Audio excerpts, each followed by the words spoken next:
Making our headlines this Wednesday, October 22nd. Cayman practices readiness ahead of Tropical Storm Melissa. Authorities crack down on immigration scammers. Cayman's electoral boundaries set for major overhaul, and the Dart High School Football Championship set after midterm break.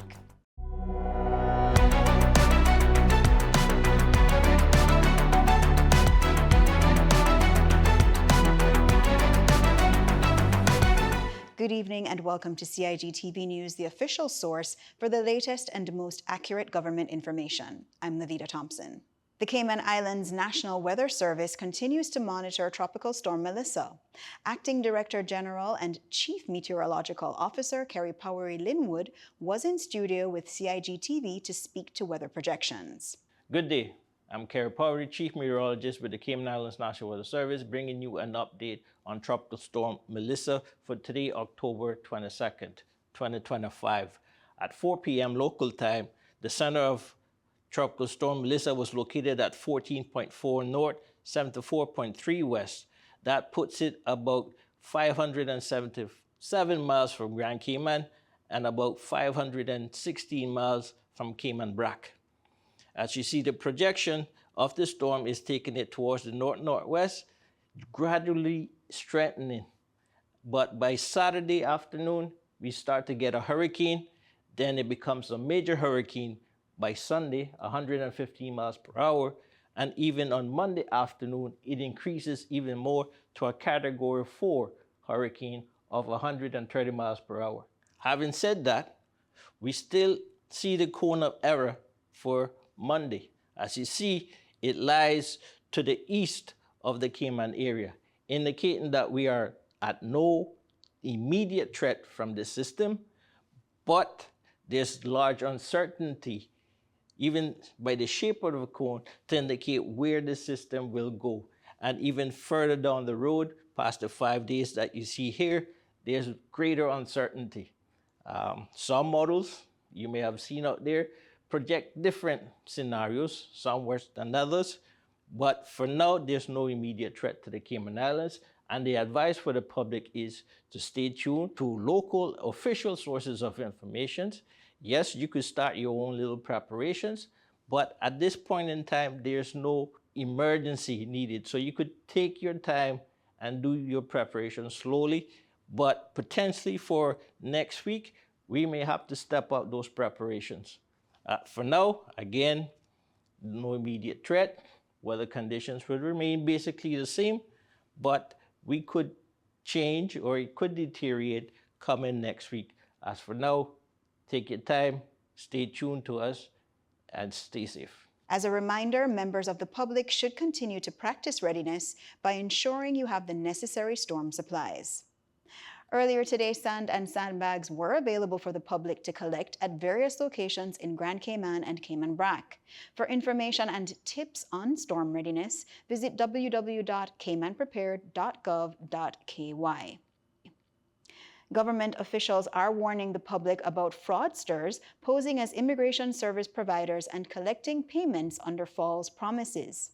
The Ministry of Caymanian Employment and Immigration and Customs and Border Control are investigating multiple reports of unauthorized individuals offering fake immigration services, including fraudulent claims they can help people remain in Cayman. Minister for Caymanian Employment and Immigration, the Honorable Michael Miles, had this to say. Protecting the integrity of our immigration processes is a shared responsibility. My ministry and work take these reports very seriously. Dishonest individuals are taking advantage of those seeking legitimate immigration assistance, and we will not tolerate such conduct. Workforce Opportunities and Residency Cayman and CBC are now working jointly to identify and prosecute offenders through information sharing and coordinated enforcement. Anyone who suspects fraudulent immigration activity is urged to report it immediately to workcomplaints@gov.ky or anonymously at work.ky. In our Parliament recap today, Premier Andre Ebanks has committed to overhauling the Cayman Islands electoral map. Speaking at the third sitting of the second meeting of the 2025 to 2026 session last week, the Premier and Minister for Financial Services responded to questions about electoral reform, confirming the government will request the governor to appoint a new boundary commission with specific terms of reference. The announcement comes as government also pledges action on broader election reforms recommended in the Domestic Observer Mission's final report. The boundary review could significantly reshape political representation across the islands, potentially changing which communities are grouped together and determining which candidates can compete in which districts. You can watch this and other stories on the CIG YouTube channel. Now for today's sports news. The Dart Under-13 high school football competition is heating up as teams return from midterm break for the championship finals. In the girls' division, undefeated defending champions Cayman Prep will face St. Ignatius Catholic in Wednesday's Champions Cup final. St. Ignatius will be looking for revenge after falling 3-0 to Cayman Prep in their final regular season meeting. The Girls' Consolation Cup sees Cayman International School taking on newcomers CF High School, while Clifton Hunter and John Gray clash in a government school derby on Monday, with winners advancing to Wednesday's final.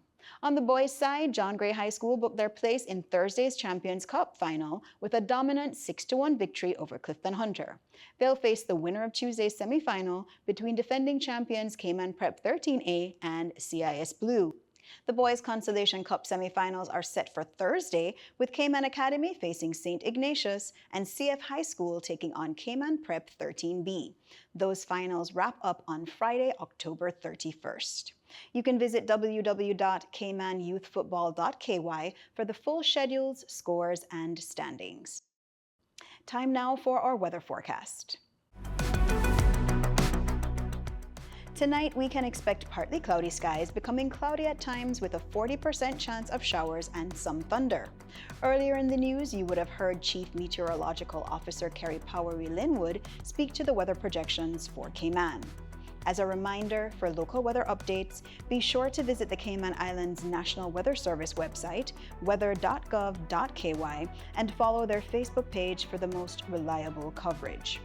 If you're watching us on the CIG YouTube channel, don't forget to like, share, and subscribe to stay informed with the facts straight from the source. That's all for today's news brief. I'm Levita Thompson. From all of us here at CIG TV, thanks for watching, have a wonderful evening, and we'll see you again tomorrow.